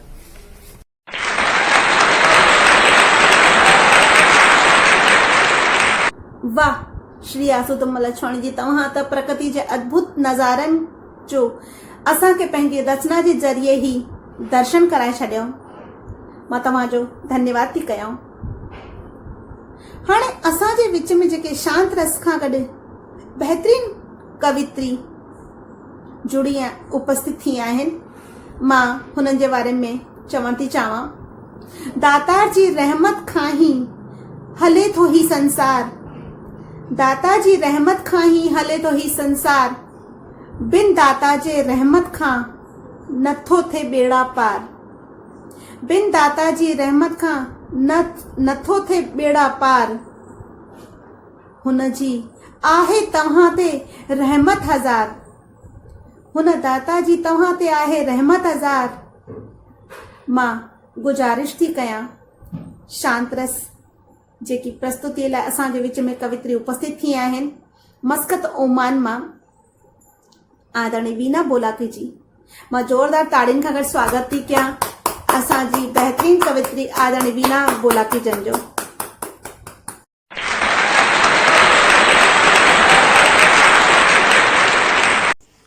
जय झूलेलाल। नए कलम नए कलाम जे मंच खे मां नमन करियां थी। मां वीना बोलाकी मस्कत ओमान मां तव्हां सभिनी सदस्यनि जे अॻियां शांत रस में हीअ कविता पेश करे रही आहियां। असीं सभु ॼाणूं था ऐं सभिनी खे इहो चवंदे ॿुधो आहे त मनुष्य जनम तमामु मुश्किल सां मिलंदो आहे ऐं उन्हीअ खे असीं व्यर्थ न विञायूं, दुनियाई जवाबदारियूं निभाए पंहिंजे परमात्मा जो सुमरण कंदा वञूं। पोइ वक़्तु मिले न मिले, वक़्तु कंहिंजे लाइ बि तरसण वारो की न आहे। दुनिया लाइ केतिरो बि कबो, केरु कंहिंजो कान्हे, पर हिकु परमात्मा ई आहे जंहिंसां जेतिरी दिलि लॻाइबी उनखे ओतिरो पंहिंजे वेझो महसूसु कंदासीं। तंहिं करे परमात्मा में मन लॻायूं त सभु ॿेड़ा पार थी वेंदा, मन खे सुख ऐं शांती मिलंदी। मनुष्य जनम जो मक़सदु बि त इहो ई आहे, मालिक सां मिली हिकु थी वञूं ऐं आख़िर में मोक्ष खे प्राप्त करियूं। हिकु ॾींहुं सुबुह जो अकेली वेठी हुअसि ऐं सोचणु लॻसि त हिकु सुवालु मन में उथियो, परमात्मा तव्हां केरु आहियो? मन में कुझु वीचार आया ऐं उन्हनि वीचारनि खे ही कविता जो रूप ॾिनो आहे ऐं इहा ई कविता तव्हांजे अॻियां पेश करे रही आहियां। ऐं कविता शांत रस में आहे। कविता जो नालो आहे जेकॾहिं परमात्मा आहे। जेकॾहिं परमात्मा सिज आहे त मां उन जी किरण आहियां, जेकॾहिं परमात्मा सिज आहे त मां उन जी किरण आहियां, जेकॾहिं परमात्मा चंड आहे त मां उन जो नंढिड़ो अंश ध्रुव तारो आहियां, जेकॾहिं परमात्मा चंड आहे त मां उन जो नंढिड़ो अंश ध्रुव तारो आहियां, जेकॾहिं परमात्मा बरसाति आहे त मां उन जे माक जी हिकु बूंद आहियां, जेकॾहिं परमात्मा बरसाति आहे त मां उन जे माक जी हिकु बूंद आहियां, जेकॾहिं परमात्मा हवा आहे त मां उन जे थधे वाह जो हिकु झोंको आहियां, जेकॾहिं परमात्मा हवा आहे त मां उन जे थधे वाह जो हिकु झोंको आहियां, जेकॾहिं परमात्मा हिकु विशाल वण आहे त मां उन जी हिकु सन्ही शाखा आहियां, जेकॾहिं परमात्मा हिकु विशाल वण आहे त मां उन जी हिकु सन्ही शाखा आहियां, जेकॾहिं परमात्मा मुस्कुराईंदड़ गुल आहे त मां उन गुल जी मिठी सुगंध आहियां, जेकॾहिं परमात्मा मुस्कुराईंदड़ गुल आहे त मां उन गुल जी मिठी सुगंध आहियां, जेकॾहिं परमात्मा सागर आहे त मां उन जी मछलंदड़ लहर आहियां। जेकॾहिं परमात्मा सागर आहे त मां उन जी मछलंदड़ लहर आहियां। जेकॾहिं परमात्मा जबल आहे त मां मिटीअ में हिकु नंढड़ो पथर आहियां। जेकॾहिं परमात्मा जबल आहे त मां उन जी मिटीअ में हिकु नंढड़ो पथर आहियां। जेकॾहिं परमात्मा संगीत आहे त मां उन जो मिठड़ो गुनगुनाईंदड़ राग आहियां। जेकॾहिं परमात्मा संगीत आहे त मां मिठड़ो गुनगुनाईंदड़ राग आहियां। जेकॾहिं परमात्मा महाग्रंथ आहे त मां उन में हिकु नंढड़ी प्रार्थना आहियां। जेकॾहिं परमात्मा महाग्रंथ आहे त मां उन में हिकु नंढड़ी प्रार्थना आहियां। जेकॾहिं परमात्मा आसमान आहे त मां रंगीन इंद्रधनुष आहियां। जेकॾहिं परमात्मा आसमान आहे त मां रंगीन इंद्रधनुष आहियां। जेकॾहिं परमात्मा धरती आहे त मां उन ते रहण वारी हिकु नंढड़ी मखलूक आहियां। जेकॾहिं परमात्मा धरती आहे त मां उन ते रहण वारी हिकु नंढड़ी मखलूक आहियां। जेकॾहिं परमात्मा मोतियुनि जी माला आहे त मां उन माला में हिकु मोती आहियां। जेकॾहिं परमात्मा मोतियुनि जी माला आहे त मां उन में माला में हिकु मोती आहियां। जेकॾहिं परमात्मा घुंघरुनि जी झनकार आहे त मां उन में हिकु नंढड़ो घुंघरू आहियां। जेकॾहिं परमात्मा घुंघरुनि जी झनकार आहे त मां उन में हिकु नंढड़ो घुंघरू आहियां। जेकॾहिं परमात्मा हिकु कलाकार आहे त मां उन जो ठाहियल हिकु चित्र आहियां। जेकॾहिं परमात्मा हिकु कलाकार आहे त मां उन जो ठाहियल हिकु चित्र आहियां। जेकॾहिं परमात्मा मदारी आहे त मां रुगो हिकु कठपुतली आहियां। जेकॾहिं परमात्मा मदारी आहे त मां रुगो हिकु कठपुतली आहियां। जेकॾहिं परमात्मा राजा आहे त मां उन जे दर ते वेठल हिकु रंक आहियां। जेकॾहिं परमात्मा राजा आहे त मां उन जे दर ते वेठल हिकु रंक आहियां। जेकॾहिं परमात्मा मुंहिंजो माता पिता आहे त मां उन जी हिकु नादान बालकी आहियां। जेकॾहिं परमात्मा मुंहिंजो माता पिता आहे त मां उन जी हिकु नादान बालकी आहियां। तव्हांखे बि मोक्ष धाम वञिणो आहे, मूंखे बि मोक्ष धाम वञिणो आहे। तव्हांखे बि मोक्ष धाम वञिणो आहे, मूंखे बि मोक्ष धाम वञिणो आहे, पर कीअं? तव्हांखे बि परमात्मा सां मिलणो आहे, मूंखे बि परमात्मा सां मिलणो आहे। तव्हांखे बि परमात्मा सां मिलणो आहे, मूंखे बि परमात्मा सां मिलणो आहे, पर कीअं? कण कण में वसण वारो मुंहिंजो परमात्मा, जंहिं ॾींहुं मुंहिंजो पंहिंजे मथां कंट्रोल क़ाबू थी वेंदो, जंहिं ॾींहुं मुंहिंजो पंहिंजे मथां कंट्रोल क़ाबू थी वेंदो, जीवात्मा जो परमात्मा सां मिलणु थी वेंदो। जीवात्मा जो परमात्मा सां मिलणु थी वेंदो। मोक्ष जो दरवाज़ो पाणे ई खुली वेंदो। मोक्ष जो दरवाज़ो पाणे ई खुली वेंदो। पोइ बस शांती शांती। हिक ॿिए सां समाइजी हिकु थी वञिबो। हिक ॿिए सां समाइजी हिकु थी वञिबो। पोइ परमात्मा ऐं मूं में कुझु भेद रहंदो ई कोन। पोइ परमात्मा में ऐं मूं में कुझु भेद रहंदो ई कोन। जीअं खंडु खीर में मिली हिकु थी वेंदी आहे, जीअं खंडु खीर में मिली हिकु थी वेंदी आहे, जीअं खंडु पाणीअ में मिली शरबत थी वेंदी आहे, जीअं खंडु पाणीअ में मिली शरबत थी वेंदी आहे, तीअं मालिक सां मिली हिकु थी वञिबो। तीअं मालिक सां मिली हिकु थी वञिबो। पोइ पाण में ऐं परमात्मा में कुझु भेद रहंदो ई कोन। पोइ पाण में ऐं परमात्मा में कुझु भेद रहंदो ई कोन। जय झूलेलाल।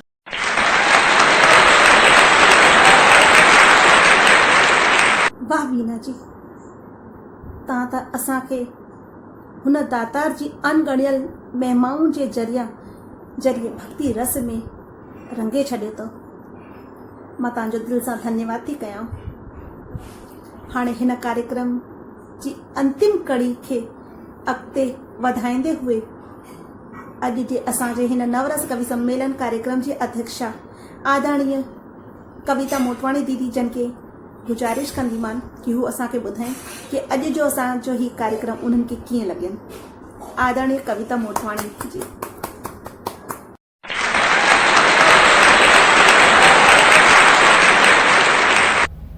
जय झूलेलाल। नई कलम नवां कलाम जो अॼु हे सिंधी नवरस कवि सम्मेलन वास्तव में नव रसुनि सां परिपूर्ण हुयो ऐं अंतरात्मा खे छुअण वारो हुयो। सभिनी प्रतिभागियुनि खे मुंहिंजो साधुवाद ऐं संदन बहितर आईंदह जी शुभकामनाऊं। कार्यक्रम में सरस्वती वंदना पेश करण वारी निशी जी प्रस्तुति काफ़िले तारीफ़ रही। श्रृंगार जी पेशकश शत्रुघ्न जी नायाब तरीक़े सां कई, खेनि धन्यवाद। खिल मश्करी हास्य रस जी पेशकश श्री बल्लू जी, करुण रस जी पेशकश श्री अर्चना चावला जी, रौद्र रस जी पेशकश कविता जी, वीर रस में मुंहिंजी पेशकश, भयानक रस जी पेशकश सीनियर साहित्यकार इंदिरा पूनावाला जी, विभत्स रस जी पेशकश किशन जी, अद्भुत रस जी पेशकश आसूदोमल जी, शांत रस जी पेशकश वीना जी। ऐं इन्हनि सभिनी जी प्रस्तुति दिलि खे वणंदड़ हुई। ऐं अॼु जे कार्यक्रम जे संचालन करे वीणा सभिनी जो मन मोहे छॾियो। आख़िर में राष्ट्रगीत सां समापन करण वारी विमला भंडारी जी प्रस्तुति भी बेमिसाल रहंदी। अॼु जे कार्यक्रम जे संरक्षक ऐं संस्थापक आयोजक खे पिणु धन्यवाद थी कयां। इन्हनि मूंखे अॼु जे कार्यक्रम जी अध्यक्षता जो अवसर ॾिनो ऐं तव्हां सभिनी साहिबनि जी मां आभारी आहियां ऐं दिलि सां आभार व्यक्त थी कयां। महिरबानी, धन्यवाद। जय उॾेरोलाल।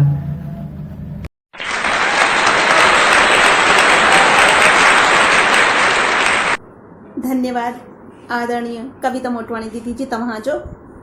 हाणे असांजे हिन नवरस कवि सम्मेलन जी आयोजिका आदरणीय कवित्री श्रीमती मुस्कान बच्चाणी जन खां अनुरोध कंदीमान कि हू असांजे विच में उपस्थित थिया अॼु सभई कवियुनि जो धन्यवाद करन जे एडी बेहतरीन प्रस्तुति खां गॾु असांजे हिन मंच खे सजायो आहे। आदरणीय मुस्कान बच्चाणी जी।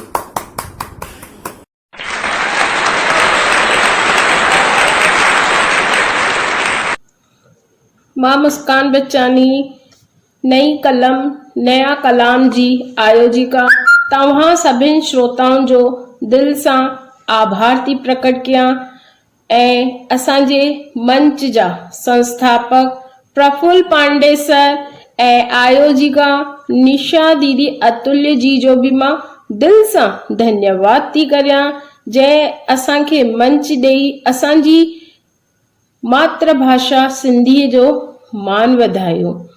असांजा मुख्य अतिथि श्रीमती भूमिका प्रेमानी जो भी मां जोरदार ताड़ियुनि सां स्वागत जो धन्यवाद कंदसि जंहिं असां पंहिंजो कीमती समय ॾेई करे हिन मंच जी शोभा वधाई। असांजी अध्यक्षता श्रीमती कविता मोटवानी जी जो भी मां दिलि सां आभार थी प्रकट कयां ऐं असांजे 9 रस खणी आया आहिनि जेके 9 कवि ऐं कवित्रियुनि जो भी मां धन्यवाद थी कयां जंहिं पंहिंजी मधुर आवाज सां हिन मंच खे हिन कार्यक्रम खे सफल बणायो। उन्हनि सभिनीनि जो दिलि सां मां दिलि सां धन्यवाद थी कयां छोकी उन्हनि खां बग़ैर त इहो कार्यक्रम थियणो ई नाहे। त असांजा मंच जी संचालिका वीणा आडवानी जी जो भी मां दिलि सां धन्यवाद थी कयां जंहिं मंच जो संचालन करे हिन कार्यक्रम खे सफल बणायो आहे ऐं असांजे राष्ट्रगान कंदा परम आदरणीय विमला भंडारी जी जे द्वारा थींदो।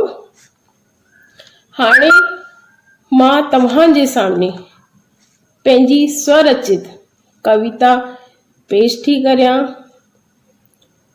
मां पंहिंजी पहचान कुछ इन तरीक़े सां बढ़ाइण जी कोशिश कई आहे जंहिंजो शीर्षक आहे खुद जी पहचान मां लिखां।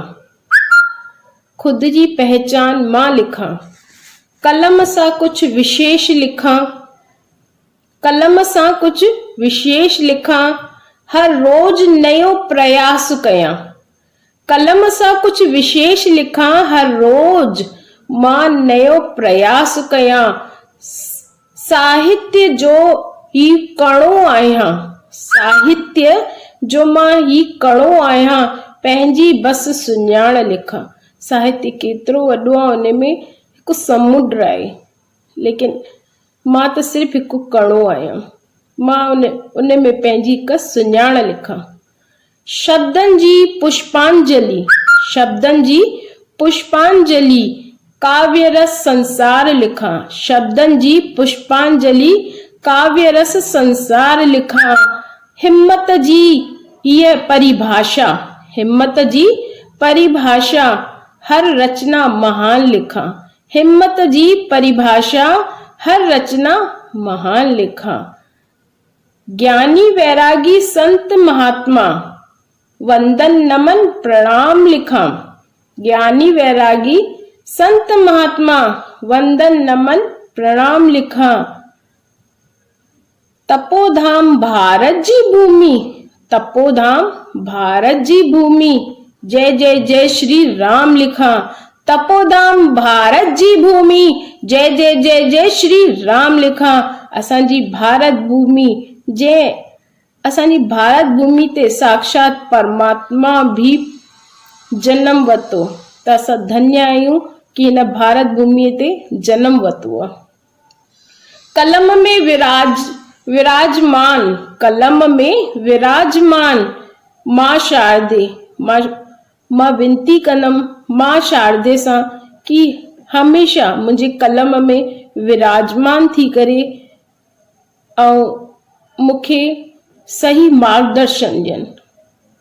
गणित भूगोल इतिहास लिखां। कलम में विराजमान थी मां शारदे गणित भूगोल इतिहास लिखां। कलम सां महके खुशबू, कलम सां महके खुशबू पंहिंजी बस सुञाण लिखां। कलम सां महके खुशबू पंहिंजी बस सुञाण लिखां। ऐं असांजी सुञाण छा आहे कि असां सिंधी आहियूं, असांजी सिंधी मिठड़ी ॿोली आहे, असांजी पहचान आहे। त वरी मां हाणे विदा थी वठां ऐं वरी सां सभिनीनि जो दिलि सां आभार थी प्रकट कयां कि हिन कार्यक्रम खे जंहिं सफल बणायो आहे, श्रोताउनि जो, मंच ते सभिनीनि जो। ऐं वरी असां नयो सिंधी कार्यक्रम, सिंधी कविताउनि सां गॾु वरी अची हिन मंच ते ईंदासीं ऐं पंहिंजी भाषा, पंहिंजी मातृभाषा खे अॻिते वधाईंदासीं। जय झूलेलाल, जय भारत माता की जय। जय हिंद।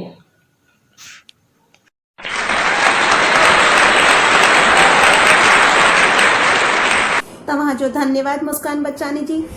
तव्हां सभिनीनि खे असांजो ही कार्यक्रम नवरस कवि सम्मेलन कीअं लॻियो, तव्हां सभी असांखे ॿुधाइजो।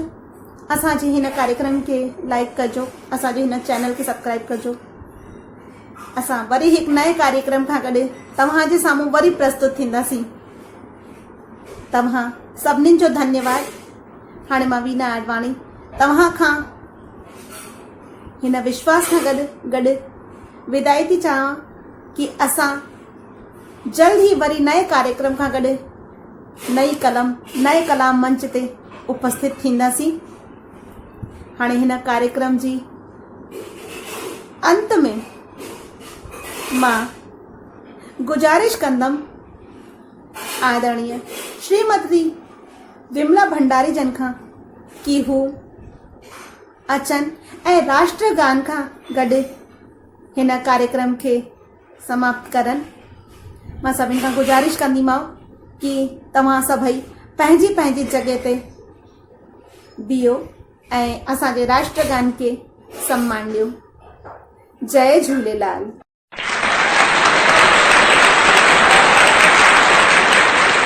उपस्थित से अनुरोध कि अपने अपने स्थान पे राष्ट्रगान के लिए सभी खड़े हो जाएं, साथ में राष्ट्रगान गाएंगे।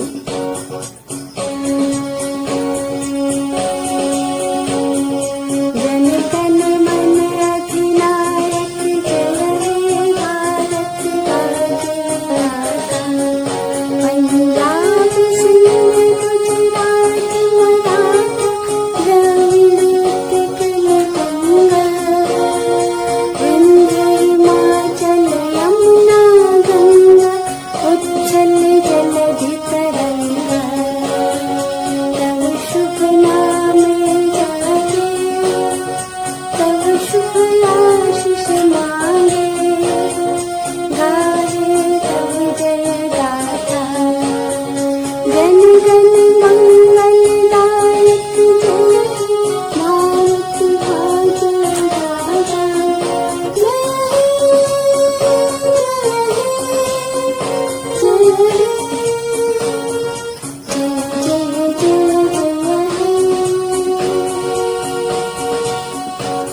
भारत माता की जय।